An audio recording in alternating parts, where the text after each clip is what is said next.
നമുക്ക് ഉദ്ഘാടനം ചെയ്യാൻ ലഭിച്ചത് ഒരുപക്ഷെ ദേശീയ മാധ്യമങ്ങളിൽ NDTV-യിലും അശ്വക്കിലും ടൈംസ് നൗവിലും ഒക്കെ ഭാരതീയ ജനതാ പാർട്ടിക്ക് വേണ്ടി ഏറ്റവും കരുത്തുറ്റ വാദമുഖങ്ങൾ അവതരിപ്പിക്കുന്ന, പ്രത്യേകിച്ച് എക്കണോമിക് അഫയേഴ്സ്, സാമ്പത്തിക കാര്യങ്ങളിൽ കൃത്യമായിട്ട് കാര്യങ്ങൾ വിശകലനം ചെയ്യാൻ സാധിക്കുന്ന ശ്രീ ഗോപാലകൃഷ്ണ അഗർവാൾജിയാണ്. അദ്ദേഹം UP-യിലെ നോയിഡയിലാണ് താമസിക്കുന്നത്. ഡൽഹിക്ക് അടുത്തുള്ള നോയിഡയിലാണ്, NCR-ന്റെ ഭാഗമായിട്ടുള്ള നോയിഡയിലാണ് അദ്ദേഹം താമസിക്കുന്നത്. അദ്ദേഹം ഇവിടെ വന്നപ്പോൾ അദ്ദേഹത്തിന് ചെറിയൊരു സംശയം ഉണ്ടായിരുന്നു, ഞാൻ ഇംഗ്ലീഷിൽ പ്രസംഗിക്കണോ ഹിന്ദിയിൽ പ്രസംഗിക്കണോ. मैं അദ്ദേഹത്തോട് പറഞ്ഞു, आप चिंता मत कीजिए, आप हिंदी में ही बोलना, क्योंकि 30 साल जो वामपंथी लोग बंगाल में शासन किया है, इसके बाद जब मलयालियों से ज्यादा हिंदी लोग हैं तो हम सारे लोग हिंदी समझते हैं. यही एक ही बात है जो वामपंथी लोग केरला के लिए अच्छा किया है, क्योंकि 30 साल उन्होंने बंगाल में शासन किया, पूरे बंगाल लोग ബംഗാളിൽ CPM ഭരിച്ചാൽ അവർ കേരളത്തോട് ചെയ്ത ഏക നല്ല കാര്യം ഞങ്ങളൊക്കെ ഹിന്ദി പഠിച്ചു എന്നുള്ളതാണ്. तो आपको टेंशन लेने का कोई जरूरत नहीं है. एक्चुअली ट्रांसलेशन का कोई जरूरी नहीं था. सारे लोग समझे, आप बात किया तो सारे लोग समझे. പ്രിയ സുഹൃത്തുക്കളെ, ഞാൻ ഷൊർണൂരിലേക്കാണ് വരേണ്ടത് എന്ന് ഭാരതീയ ജനതാ പാർട്ടിയുടെ കേന്ദ്ര നേതൃത്വം ശ്രീ അമിത്ഷായും അതുപോലെ തന്നെ നരേന്ദ്രമോദിജിയും ശ്രീ JP നദ്ദയും ഉൾപ്പെടെയുള്ള കേന്ദ്ര തെരഞ്ഞെടുപ്പ് കമ്മിറ്റി തീരുമാനിച്ചപ്പോ എനിക്ക് ആദ്യത്തെ ഫോൺ വിളി വന്നത് തൃശൂരിലെ പൊന്നാട്ടുകര ശ്രീരാമകൃഷ്ണ ആശ്രമത്തിലെ സ്വാമി സദ്ഭവാനന്ദജിയുടേതായിരുന്നു. അദ്ദേഹം എന്നോട് പറഞ്ഞു, സന്ദീപ്, നിങ്ങൾ ഏറ്റെടുക്കാൻ പോകുന്നത് ഒരു ചരിത്ര ദൗത്യമാണ്. സ്വാമി വിവേകാനന്ദൻ 1892 നവംബർ മാസത്തിൽ കേരളത്തിൽ ആദ്യമായി വന്നിറങ്ങിയത് ഷൊർണൂർ റെയിൽവേ സ്റ്റേഷനിലായിരുന്നു എന്നുള്ള കാര്യം अग्रवाल जी, स्वामी विवेकानंद जी ने 1892 पे फर्स्ट टाइम केरला में शोरनूर में आए थे ट्रेन उतार के. हाँ, तो श्रीरामकृष्ण आश्रम है जिसका डिसिप्लिन है नरेंद्र मोदी जी. उधर का स्वामी जी ने मुझे बोला, आपने सही जगह पे गया है, इधर स्वामी विवेकानंद जी ने आया था फर्स्ट टाइम केरला में. അദ്ദേഹത്തിന് ഞാൻ വാക്ക് കൊടുത്തിട്ടുണ്ട്, ഷൊർണൂരിൽ നിന്ന് ജനപ്രതിനിധിയാവുകയാണെങ്കിൽ ഷൊർണൂരിൽ മുടങ്ങിക്കിടക്കുന്ന സ്വാമി വിവേകാനന്ദന്റെ പ്രതിമയുടെ നിർമ്മാണം അത് ഏറ്റവും മണ്ണിലേക്ക് വന്നിട്ടുള്ളത്. പ്രിയ സുഹൃത്തുക്കളെ, ഷൊർണൂർ എനിക്ക് അന്യമായ പ്രദേശമല്ല. ഞാൻ നേരത്തെ സൂചിപ്പിച്ചതുപോലെ വെള്ളിനേഴിയുടെ തൊട്ടപ്പുറത്ത് ലാലേട്ടൻ എനിക്ക് എന്നോട് പറഞ്ഞതുപോലെ എനിക്ക് കണ്ണടച്ചാൽ വെള്ളിനേഴി കാണാം സന്ദീപൻ എന്നോട് പറഞ്ഞു. നിങ്ങൾ പലരും കേട്ടിട്ടുണ്ടാകും, കണ്ണടച്ചാൽ എനിക്ക് വെള്ളിനേഴി കാണാം, മട്ടന്നൂരിന്റെ വീട് കാണാം, അതുപോലെ തന്നെ ഇന്ദിരൻ വൈദ്യരുടെ വീട് കാണാം എന്നൊക്കെ ലാലേട്ടൻ ഒരിക്കൽ എന്നോട് പറഞ്ഞതുപോലെ ഷൊർണൂർ എനിക്ക് കണ്ണടച്ചാൽ കാണാം. കാരണം ഞാൻ ഷൊർണൂരുകാരൻ തന്നെയാണെന്ന് വേണം എനിക്കറിയാം. എന്റെ അച്ഛൻ ഈ ഷൊർണൂർ നിലമ്പൂർ റെയിൽവേയിൽ പല സ്റ്റേഷനുകളിൽ സ്റ്റേഷൻ മാസ്റ്ററായിട്ട് ജോലി ചെയ്തിട്ടുള്ളയാണ്. ഷൊർണൂരിന്റെ ഹൃദയസ്പന്ദനങ്ങൾ തിരിച്ചറിയാൻ കഴിയുന്നതാണ്. ഷൊർണൂരിന്റെ ഒരു താളമുണ്ട്, ഷൊർണൂരിന്റെ ഒരു വേഗമുണ്ട്. ഷൊർണൂരിന്റെ താളം എന്ന് പറയുന്നത് തീവണ്ടിയുടെ താളമാണ്, തീവണ്ടി ഓടുന്നതിന്റെ താളമാണ്. ഷൊർണൂരിനെ കുറിച്ച് കേൾക്കുമ്പോൾ തന്നെ ഷൊർണൂർ റെയിൽവേ സ്റ്റേഷനെ കുറിച്ചാണ് പൊതുവെ കേരളത്തിലെ മുഴുവൻ ആളുകളും പറയാറുള്ളത്. പക്ഷേ ഷൊർണൂർ റെയിൽവേ സ്റ്റേഷൻ വേണമെങ്കിൽ കേരളത്തിന്റെ വാതായനം എന്ന് പറയാം. കൊങ്കണിൽ നിന്ന് വരുന്ന ട്രെയിനുകളും അതുപോലെ തന്നെ തമിഴ്നാട്ടിൽ നിന്ന് വരുന്ന ട്രെയിനുകളും ഈ ഭാഗത്ത് വരുന്ന ട്രെയിനുകളും സംഗമിക്കുന്ന ഒരു സ്ഥലമാണ് ഷൊർണൂർ. പക്ഷേ ഷൊർണൂരിലെ ഒരു ട്രയാങ്കുലർ റെയിൽവേ സ്റ്റേഷന്റെ ആവശ്യം ഇത്രയും കാലമായി പൂർത്തീകരിക്കാൻ ഇവിടെ നിന്ന് ജയിച്ചു പോയിട്ടുള്ള ജനപ്രതിനിധികൾക്ക് സാധിച്ചിട്ടില്ല. പ്രിയ സുഹൃത്തുക്കളെ, ഒരു കാര്യം ഉറപ്പ് പറയാം, നരേന്ദ്രമോദി സർക്കാരാണ് രാജ്യം ഭരിക്കുന്നത്. ഷൊർണൂരിൽ നിന്നും ഒരു ജനപ്രതിനിധിയായി വിജയിച്ചു വരാൻ എനിക്ക് സാധിച്ചാൽ തീർച്ചയായും ഷൊർണൂരിലെ ട്രയാങ്കുലർ റെയിൽവേ സ്റ്റേഷന്റെ സ്വപ്നം അത് പൂർത്തീകരിക്കാമെന്ന് ഒരു സംശയമാണ്. ഷൊർണൂർ റെയിൽവേ സ്റ്റേഷന്റെ വികസനം ഏറ്റവും അടിസ്ഥാനപരമായിട്ടുള്ള കാര്യമാണ്. അതോടൊപ്പം തന്നെ ആ റെയിൽവേ പാതയോട് താമസിക്കുന്ന, റെയിൽവേയോട് ചേർന്ന് താമസിക്കുന്ന നൂറുകണക്കിന് കുടുംബങ്ങൾ, അവർക്കിന്നും ഒരു വഴിയില്ല. അവർക്കിന്നും അവരുടേതായ ഒരു വഴി കിട്ടിയിട്ടില്ല. അവർക്ക് ഞാൻ ഉറപ്പ് കൊടുക്കുകയാണ്, ഷൊർണൂരിൽ നിന്നും എന്നെ കേൾപ്പിക്കുന്ന പക്ഷം അവർക്ക് ഇന്ത്യൻ റെയിൽവേയോട് സംസാരിച്ച്, പീയൂഷ് ഗോയലോട് സംസാരിച്ച് അവർക്കുള്ള വഴി, അവരുടേതായ വഴി അവർ തുറന്നുപെടുത്തുമെന്നുള്ള കാര്യത്തിൽ ഒരു സംശയമില്ല. ഇവിടെ CPM-ന്റെ അണികൾക്കിടയിൽ വലിയ ആശയക്കുഴപ്പമാണ്. ഇത്തവണ തീവ്രത കുറഞ്ഞൊരു പരാജയം ഉണ്ടാകുമെന്നാണ് CPM-കാർ പറയുന്നത്. ഷൊർണൂരിൽ തീവ്രത കുറഞ്ഞൊരു പരാജയം CPM-ന് സംഭവിക്കുമെന്ന് അണികൾ തന്നെ പറയുകയാണ്. എന്തുകൊണ്ട് ഇവിടുത്തെ സിറ്റിംഗ് MLA PK ശശിക്ക് സീറ്റ് നിഷേധിച്ചു എന്ന കാര്യം സ്വന്തം അണികളെ പറഞ്ഞ് ബോധ്യപ്പെടുത്താൻ പോലും CPM-ന്റെ സംസ്ഥാന നേതൃത്വത്തിന് കഴിഞ്ഞിട്ടില്ല. കാരണം തീവ്രത കുറഞ്ഞ പീഡനമാണെന്നാണല്ലോ പാർട്ടി കണ്ടെത്തിയത്.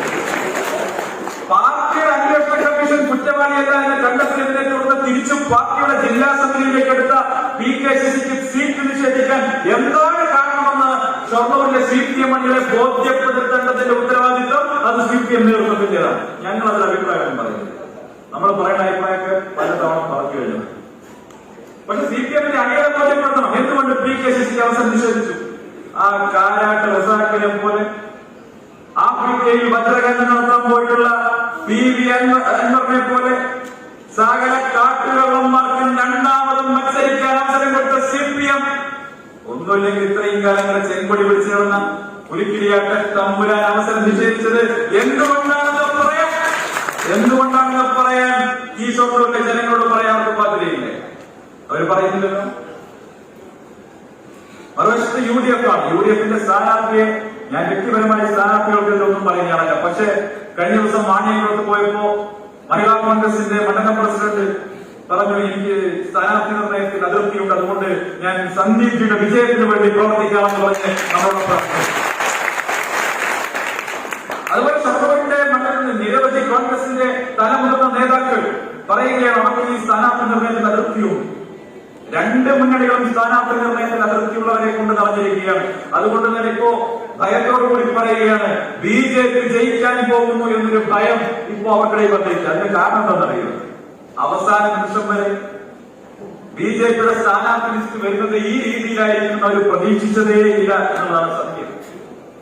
ഞാൻ എന്തായാലും ഒരു കാര്യം ഉറപ്പു പറയാം, ഷൊർണൂരിൽ ഇത്തവണ ഭാരതീയ ജനതാ പാർട്ടിക്ക് ജയിക്കാൻ ഏറ്റവും മികച്ച അവസരമാണ് വന്നത്. ഷൊർണൂർ പാരമ്പര്യമായി തന്നെ എത്രയോ കാലമായി സംഘപ്രസ്ഥാനങ്ങൾക്ക് ഏറ്റവും അടിയുറച്ച മണ്ണാണ്. എത്രയോ നല്ല കാര്യകർത്താക്കന്മാരെ വളർത്തിയെടുക്കാൻ കഴിഞ്ഞിട്ടുള്ള ഒരു മഹത്തായ പ്രസ്ഥാനം, രാഷ്ട്രീയ സ്വയംസേവക സംഘത്തിന് ഏറ്റവും കരുത്തുറ്റ മണ്ണാണ് ഷൊർണൂർ. അതുകൊണ്ട് തന്നെ ഷൊർണൂരിന്റെ മണ്ണിൽ നിന്ന് ജയിക്കാൻ കഴിയുന്ന ഏറ്റവും നല്ല രാഷ്ട്രീയ സാഹചര്യം പശ്ചാത്തലം ഷൊർണൂർ ഒരുങ്ങി കഴിഞ്ഞു. പ്രിയപ്പെട്ട സുഹൃത്തുക്കളെ, ഷൊർണൂരിന്റേതായിട്ടുള്ള നിരവധി പ്രശ്നങ്ങളുണ്ട്. ഷൊർണൂർ ഒരു കാലത്ത് വലിയ വ്യാവസായിക മേഖലയായിരുന്നു ഇവിടുത്തെ മെറ്റൽ ഇൻഡസ്ട്രി. അതിന് സമ്പൂർണമായ തകർച്ചയിലാണ്. അതിൽ പലപ്പോഴും പിൻവാതിൽ നിയമനം നടന്നു. നമ്മൾ കണ്ടു മെറ്റൽ ഇൻഡസ്ട്രീസിൽ ഇത്രയും കാലം തകർന്നുകൊണ്ടിരുന്ന മെറ്റൽ ഇൻഡസ്ട്രീസിൽ കൊണ്ടുവന്ന് നമ്മുടെ ബിസിനസ് ഡയറക്ടർ ആയിരുന്ന അദ്ദേഹത്തെ കൊണ്ടുവന്നു അവിടെ അധികാരിയാക്കി കൊണ്ടുവന്നിരുത്തിയപ്പോൾ പിണറായി മനുഷ്യനവിടെ പണിയെടുക്കില്ലാന്ന്. പക്ഷെ മൂപ്പര് വന്നു, അല്ലെ, മൂപ്പര് വന്നു നല്ല രീതിയിൽ അവിടെ കാര്യങ്ങൾ ചെയ്യാൻ തുടങ്ങി. അദ്ദേഹത്തെ അപമാനിച്ചിട്ടല്ലേ പറഞ്ഞത്. ഇന്ന് അദ്ദേഹം ഇരിങ്ങാലക്കുടയിൽ ഭാരതീയ ജനതാ പാർട്ടിയുടെ സ്ഥാനാർത്ഥിയായി. ഈ ഷൊർണൂർ മണ്ഡലത്തിൽ വ്യാവസായിക വികസനത്തിൽ എത്രയോ മുന്നിലെത്തേണ്ട ഒരു സ്ഥലമാണ്. ആലുവ പോലെ അല്ലെങ്കിൽ കഞ്ചിക്കോട് പോലെ കേരളത്തിലെ ഒരു ഇൻഡസ്ട്രിയൽ മേഖലയായി വളരേണ്ടിയിരുന്ന ഷൊർണൂരിനെ വ്യവസായ മേഖലയുടെ ശവപ്പുറമാക്കി മാറ്റിയതിന്റെ ഉത്തരവാദിത്തത്തിൽ നിന്ന് ഇവിടുത്തെ LDFനും UDFനും ഒഴിഞ്ഞു മാറാൻ കഴിയില്ല. അതുകൊണ്ട് തന്നെ ഷൊർണൂരിലെ ഇൻഡസ്ട്രിയൽ മേഖലയുടെ ഒരു റിവൈവലിന് വേണ്ടി ഒരു പരിശ്രമം എന്റെ ഭാഗത്തുണ്ടാവും എന്നുള്ള കാര്യം ഞാൻ നിങ്ങൾക്ക് ഉറപ്പ് നൽകുകയാണ്. പ്രത്യേകിച്ച് അവരെല്ലാവരും തകർച്ചയിലൊക്കെയാണ്. അവരെ പ്രോത്സാഹിപ്പിക്കാൻ അവർക്ക് വേണ്ട സംവിധാനം ചെയ്തു കൊടുക്കാൻ സംസ്ഥാന സർക്കാരിന് നേരമില്ല. പ്രിയപ്പെട്ട സുഹൃത്തുക്കളെ, ഷൊർണൂരിൽ എന്റെ പ്രഥമ പരിഗണനകളിൽ ഒന്ന് തീർച്ചയായിട്ടും ഷൊർണൂരിന്റെ വ്യാവസായിക മേഖലയുടെ നവീകരണമായിരിക്കും എന്നുള്ള കാര്യം കൂടി ഞാൻ നിങ്ങൾക്ക് ഉറപ്പ് നൽകും. നമ്മുടെ ഭാരതപ്പുഴ, ആ ഭാരതപ്പുഴ നിള നദിയെ കുറിച്ച് പറയാതെ ഷൊർണൂരിന്റെ ചരിത്രം പൂർത്തിയായില്ല. നേരത്തെ ഇവിടെ സംസാരിച്ചതിന്റെ പ്രിയ സുഹൃത്ത് നേരത്തെ ഹരിഗോവിന്ദൻ പറഞ്ഞു ഷൊർണൂരിനെ സ്വർണത്തിന്റെ ഊര് എന്നാണ് വിളിച്ചിരുന്നത്. ഷൊർണൂർ को सोने का जगह बोलते थे, स्वर्ण मीन्स गोल्ड, ये सोने का जगह बोलते थे पहले. ഒരു കാലത്ത് സ്വർണത്തിന്റെ ഊരായിരുന്ന ഷൊർണൂർ ഇന്നിങ്ങനെ ഇതുപോലെ അധപ്പതിച്ചതിന് പുറകിൽ നമ്മുടെ നിളാ നദിയൊക്കെ ഈ ഭാരതപ്പുഴയ്ക്ക് ഇത്രത്തോളം ശോഷിച്ചു പോയതിന് പുറകിൽ മനുഷ്യന്റെ വലിയ കടന്നുകയറ്റത്തിന് വലിയ പങ്കുണ്ട്. മനുഷ്യന്റെ കടന്നുകയറ്റത്തിനൊക്കെ വലിയ പങ്കുണ്ട്. അതിനെ സംരക്ഷിക്കാൻ വേണ്ട ഒരു നടപടിയും മാറി ഒരു സർക്കാർ സ്വീകരിച്ചിട്ടില്ല. അവിടെ പലപ്പോഴും വികസനത്തിന്റെ പേര് പറഞ്ഞുകൊണ്ട് ചെയ്തിട്ടുള്ള ചില പൂർത്തിയാക്കാത്ത ചില പാർക്കുകൾ, മനുഷ്യൻ ചെന്നിരിക്കാൻ പറ്റാത്ത തകർന്നു പോയിട്ടുള്ള ചില പാർക്കുകൾ ഒഴിച്ചു കഴിഞ്ഞാൽ ഷൊർണൂരിലെ ഭാരതപ്പുഴയുടെ തീരം സംരക്ഷിക്കാൻ വേണ്ടിയിട്ടുള്ള ഒരു നടപടിയും ഇവിടുത്തെ ഒരു സംസ്ഥാന സർക്കാരും സ്വീകരിച്ചിട്ടില്ല. ഞാൻ ഗുജറാത്തിൽ പോയ ആളാണ്. പലതവണ ഗുജറാത്തിൽ യാത്ര ചെയ്തിട്ടുണ്ട്. അവിടെ അഹമ്മദാബാദിൽ പോയി കഴിഞ്ഞാൽ സബർമതി നദി എങ്ങനെയാണ് ഒരു കാലത്ത് കടന്നിട്ടുള്ളത്? നരേന്ദ്രമോദിജി ഗുജറാത്തിലെ മുഖ്യമന്ത്രിയായി അധികാരത്തിൽ വരുന്നതിന് മുമ്പ് ഈ ഭാരതപ്പുഴയ്ക്ക് സമാനമായി സൃഷ്ടിച്ച് നീരൊഴുക്ക് കുറഞ്ഞ് സമ്പൂർണമായ നാശത്തിലേക്ക് പോയിരുന്ന സബർമതി നദിയെ ഒരു ഭഗീരഥനെ പോലെ കൈപിടിച്ചുയർത്തിയത് നരേന്ദ്രമോദിജി എന്ന വിഷണറി ലീഡറായിരുന്നു. ഞാൻ നേരിട്ട കാഴ്ചകളാണ്. സബർമതിയുടെ തീരത്ത് സബർമതിയിൽ റിവർ ഫ്രണ്ട് ഒരുക്കിക്കൊണ്ട് ആ സബർമതിയെ പുനരുജ്ജീവിപ്പിച്ച അഭിനവ ഭഗീരഥനായിട്ടുള്ള നരേന്ദ്രമോദിജിയുടെ കാൽപ്പാടുകൾ ഞാൻ ഷൊർണൂരിൽ പിന്തുടരുമെന്നുള്ള കാര്യം ഞാൻ നിങ്ങൾക്ക് ഉറപ്പു നൽകുകയാണ്. അത് പിന്തുടരാൻ നമുക്ക് സാധിക്കും. ഭാരതപ്പുഴ സംരക്ഷിക്കേണ്ടതുണ്ട്. കഴിഞ്ഞ സർക്കാരിന്റെ കാലത്ത് ഇപ്പോൾ നിലവിലെ എംഎൽഎ അദ്ദേഹത്തിന്റെ പ്രവർത്തനങ്ങൾ സംബന്ധിച്ച് ഇവിടെ നിരവധി പരാതികൾ പല കേന്ദ്രങ്ങളിലായി കേട്ടുകഴിഞ്ഞു. പ്രത്യേകിച്ച് എംഎൽഎ ഫണ്ട് ഉപയോഗിച്ച് നിർമ്മിച്ചിട്ടുള്ള ബസ് സ്റ്റോപ്പുകൾ പലതും പ്രായോഗികമല്ലാത്തതും അപ്രായോഗികവുമായിട്ടുള്ള സ്ഥലങ്ങൾ നിർമ്മിച്ച് സർക്കാർ പണത്തിന്റെ ധൂർത്ത് അതിൽ നിന്ന് എന്തൊക്കെ കമ്മീഷൻ അടിച്ചു മാറ്റിയെന്ന് എനിക്കറിയില്ല. പക്ഷേ നിരവധി ബസ് സ്റ്റോപ്പുകൾ ഉണ്ടാക്കി ഇതിന് പുറകിലൊക്കെ പ്രായോഗികമല്ലാത്ത സ്ഥലങ്ങളിൽ ബസ് സ്റ്റോപ്പുകൾ ഉണ്ടാക്കി ലക്ഷക്കണക്കിന് സർക്കാർ ഫണ്ട് വേസ്റ്റാക്കിയിട്ടുണ്ട്. അതുപോലെ തന്നെ ഹൈവേ സൈറ്റുകൾ വയ്ക്കുന്നതിനെ സംബന്ധിച്ച് ഇന്ന് പല ഐറ്റുകളും കത്തുന്നതേയില്ല. ഇതൊക്കെ ചെറിയ നമുക്ക് പരിഹരിക്കാൻ കഴിയുന്ന വളരെ പെട്ടെന്ന് പരിഹരിക്കാൻ കഴിയുന്ന പല കാര്യങ്ങളുമാണ്. മറുവശത്ത് ഒരു ജനപ്രതിനിധി ചെയ്യേണ്ട പല കാര്യങ്ങളും ചെയ്യുന്നതിൽ നാളിതുവരെയായി ഷൊർണൂരിനെ പ്രതിനിധീകരിച്ചിട്ടുള്ള ആളുകൾ പരാജയമായിരുന്നെന്ന് പറയേണ്ടി വരും. ഷൊർണൂരിന് ഒരു ജനപ്രതിനിധിയുണ്ട് എന്ന് കേരളത്തെ ബോധ്യപ്പെടുത്താൻ നമുക്ക് സാധിക്കും എന്ന് ഞങ്ങൾ നിങ്ങൾക്ക് ഉറപ്പു നൽകുകയാണ്. തെരഞ്ഞെടുക്കപ്പെട്ട് കഴിഞ്ഞാൽ ഷൊർണൂർ മണ്ഡലത്തെ കേരളത്തിന്റെ നിയമസഭയിൽ ഈ ഷൊർണൂരിന്റെ അന്തസ്സും അഭിമാനവും ഉയർത്തിപ്പിടിച്ച് പ്രതിനിധീകരിക്കാൻ നിങ്ങൾ എനിക്ക് അവസരം തരണമെന്ന് ഞാൻ താഴ്മയായി അഭ്യർത്ഥിക്കുന്നു. ഇവിടെ നേരത്തെ സൂചിപ്പിച്ചു, ഷൊർണൂരിന്റെ പാരമ്പര്യത്തെ കുറിച്ച് സൂചിപ്പിച്ചു, കലാപാരമ്പര്യത്തെ കുറിച്ച് സൂചിപ്പിച്ചു. വെള്ളിനേഴി കലാഗ്രാമം തുടങ്ങി ഇങ്ങോട്ട് അനങ്ങന്മലയിലെ എക്കോ ടൂറിസം പദ്ധതി വരെ നമുക്ക് എത്രയോ പദ്ധതികളുടെ ടൂറിസം സെക്ടറുമായി ബന്ധപ്പെട്ട് ഉയർത്തിക്കൊണ്ടുവരാൻ കഴിയും. ഷൊർണൂരിന്റെ പാരമ്പര്യം ഉയർത്തിപ്പിടിച്ചുകൊണ്ട് തന്നെ നൂറുകണക്കിന് ചെറുപ്പക്കാർക്ക് എംപ്ലോയ്മെന്റ് ഓപ്പർച്യൂണിറ്റി ഉണ്ടാക്കുന്ന ടൂറിസം പ്രൊജക്ടുകൾ ഇവിടെ കൊണ്ടുവരാൻ സാധിക്കും. അത്തരം കാര്യങ്ങളിലൊക്കെ സജീവമായിട്ടുള്ള ഇടപെടൽ നടത്താൻ ഞാൻ ആഗ്രഹിക്കുകയാണ്. ഒരു കാര്യം പറയാം, ഈ സംസ്ഥാന രാഷ്ട്രീയത്തിൽ ഈ തെരഞ്ഞെടുപ്പ് പോരാട്ടം നടക്കുന്നത് LDFും NDAയും തമ്മിലാണ്.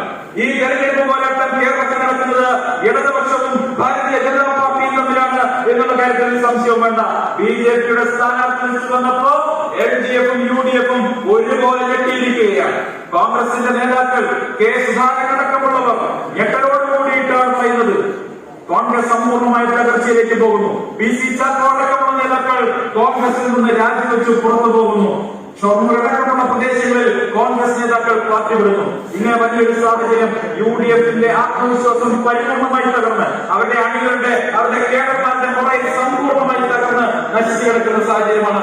മറുവശത്ത് LDF കഴിഞ്ഞ 5 വർഷക്കാലമായി കേരളം ഭരിക്കുന്ന ഇടതു മുന്നണിയുടെ അഴിമതിക്കഥകൾ, സ്വർണ്ണക്കള്ളക്കടത്ത് മുതൽ ഡോളർക്കടത്ത് മുതൽ പ്രളയകാലത്തെ പ്രളയ ദുരിതാശ്വാസ ഫണ്ട് തട്ടിപ്പ് മുതൽ അങ്ങനെ എത്രയോ കാര്യങ്ങൾ നമുക്ക് പറയാൻ കഴിയും. ആകപ്പാടെ പറയുന്നത് നമ്മൾ എന്ത് പറഞ്ഞാൽ അവസാനം പറയുന്നത് കിറ്റ് വാങ്ങി നക്കിയില്ലെന്നാണ്.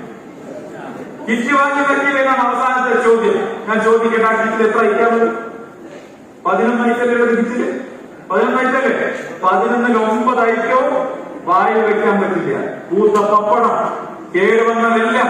അങ്ങനെ കേരളത്തിന്റെ സിവിൽ സപ്ലൈസ് വകുപ്പ് തന്നെ പറഞ്ഞു 11 ഐറ്റവും വായിൽ വെക്കാൻ കൊള്ളാത്തെന്ന് പറഞ്ഞത് കേരളത്തിന്റെ സിവിൽ സപ്ലൈസ് വകുപ്പാണ്. ബാക്കി 2 ഐറ്റം എന്താ? കടലയും പരിപ്പും. ആര് കൊടുത്തതാ? നരേന്ദ്രമോദി കൊടുത്തതാ. കേന്ദ്ര സർക്കാർ കൊടുത്തിട്ടുള്ള കടലയും പരിപ്പും ചേർന്ന് 9 2 11 ഐറ്റം അല്ലേ? ബാക്കി പിണറായി വിജയന്റേതായിട്ട് കിറ്റിൽ എന്താ ബാക്കിയുള്ളത്?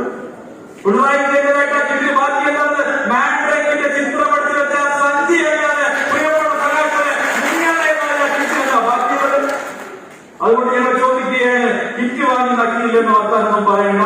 കിറ്റിൽ എന്തെങ്കിലും കൊടുത്തിട്ടുണ്ടെങ്കിൽ, കഴിക്കാൻ പറ്റുന്ന എന്തെങ്കിലും കൊടുത്തിട്ടുണ്ടെങ്കിൽ അത് നരേന്ദ്രമോദി സർക്കാർ കൊടുത്താണ്. ഈ കോവിഡ് മഹാമാരിയുടെ കാലത്ത് ഈ നവംബർ മാസം വരെ 130 കോടി വരുന്ന ഭാരതീയർ ഒരാൾ പോലും പട്ടിണി കിടന്ന് മരിക്കാതെ മുഴുവൻ ഭാരതീയർക്കും സൗജന്യമായിട്ട് അരിയും പല വിധങ്ങളും എത്തിച്ചു കൊടുത്ത സർക്കാർ അത് കേന്ദ്ര സർക്കാർ. നിങ്ങൾക്ക് ഓർമ്മയില്ലേ, കോവിഡ് വന്ന സമയത്ത്, കോവിഡ് മഹാമാരിയുടെ തുടക്ക സമയത്ത് എന്തായിരുന്നു പറഞ്ഞത്? പോലും ഇല്ലല്ലോ. നമുക്കെടുക്കാൻ PPE കിറ്റ് പോലും ഇല്ലല്ലോ എന്നല്ലേ പറഞ്ഞിരുന്നത്. ഇപ്പൊ എന്തായി അവസ്ഥ? ഇന്ന് ലോകം മുഴുവൻ പറയുകയാണ്. കാനഡയുടെ ഭരണാധികാരികളുടെ ജസ്റ്റിൻ ട്രൂഡോ മുതൽ ലോക ഭരണാധികാരികൾ പറയുന്നു, കോവിഡിനെതിരായ പോരാട്ടത്തിൽ ലോകത്തൊരു റോൾ മോഡൽ ഉണ്ടെങ്കിൽ അത് നരേന്ദ്രമോദിയാണെന്ന് ലോക നേതാക്കൾ പറയുന്നു. കോവിഡ് തുടങ്ങുമ്പോൾ PPE കിറ്റ് ഉത്പാദിപ്പിക്കാത്ത ഒരു രാജ്യം ഇന്ന് ലോകത്തെ 70 രാജ്യങ്ങളിലേക്ക് കോവിഡ് വാക്സിൻ കയറ്റുമതി ചെയ്യുന്ന രാജ്യമായി കേരളം ഒരു വർഷക്കാലം കൊണ്ട് മാറിയിരിക്കുന്നു. പ്രിയപ്പെട്ട സുഹൃത്തുക്കളെ, നമ്മളിൽ പലർക്കും 60 വയസ്സ് കഴിഞ്ഞ നമ്മുടെ മുതിർന്നയാളുകൾക്ക് മുഴുവൻ ഇപ്പോൾ സൗജന്യമായിട്ടല്ലേ കോവിഡ് വാക്സിൻ കിട്ടുന്നത്? സൗജന്യമായിട്ടാണ് കോവിഡ് വാക്സിൻ കൊടുക്കുന്നത് അല്ലേ? സൗജന്യമായി കൊടുക്കുന്ന നമ്മുടെ നരേന്ദ്രമോദി സൗജന്യമായി കൊടുക്കുന്ന Covid vaccine Pinarayi Vijayan free ആയിട്ട് കൊടുക്കുന്നു. नरेंद्र मोदी अपने सौजन्य കൊടുക്കും, പിണറായി വിജയൻ फ्री കൊടുക്കും. मोदी जी इधर से सौजन्य देगा, इधर पिनराई विजयन उसी सामान फ्री में देगा. उसका जो पिक्चर बाहर में छाप देगा. यही रास्ता है. അവിടുത്തെ പ്രധാനമന്ത്രി എടുത്ത് കേന്ദ്ര സർക്കാർ എടുത്തു നൽകുന്നു, അത് മുഴുവൻ പേര് മാറ്റി അടിച്ച് നടപ്പിലാക്കാനാണ് മറ്റൊന്ന് നടപ്പിലാക്കുന്നത്. ഇവിടെ ഈ ഷൊർണൂർ മുനിസിപ്പാലിറ്റിയിലെ കുടുംബശ്രീക്ക് കൊടുത്തിട്ടുള്ള ഫണ്ടുണ്ടല്ലോ, കേന്ദ്ര സർക്കാർ കൊടുത്തിട്ടുള്ള ഫണ്ടുണ്ടല്ലോ, അത് പോലും CPM അടിച്ചു മാറ്റി അവർക്ക് കൊടുക്കാതെ ആ സ്ത്രീകളെ നരകയാതന അനുഭവിച്ചു. ഈ ഷൊർണൂർ മുനിസിപ്പാലിറ്റിയിലെ കുടുംബശ്രീയിലെ സ്ത്രീകളുടെ അവസ്ഥയാണ് ഞാൻ പറയുന്നത്. കേന്ദ്ര സർക്കാർ കൊടുത്ത ഫണ്ട് കൊടുക്കാൻ തയ്യാറാവില്ല. ആരാ തടയുന്നത്? ഷൊർണൂർ മുനിസിപ്പാലിറ്റിയിലെ ചെയർപേഴ്സണല്ലേ തടയുന്നത്? ഈ വിഷയങ്ങളൊക്കെ ഷൊർണൂർ ചർച്ച ചെയ്താണല്ലോ. ഞാൻ ദീർഘിപ്പിക്കുന്നില്ല പ്രിയപ്പെട്ട സുഹൃത്തുക്കളെ. ഏവർക്കും തുല്യനീതി, ആരോടുമില്ല പീഡനം എന്നുള്ളതാണ് ഭാരതീയ ജനതാ പാർട്ടിയുടെ നയം. Justice for all, appeasement four none എന്നുള്ളതാണ് ഭാരതീയ ജനതാ പാർട്ടിയുടെ നയം. അതുകൊണ്ട്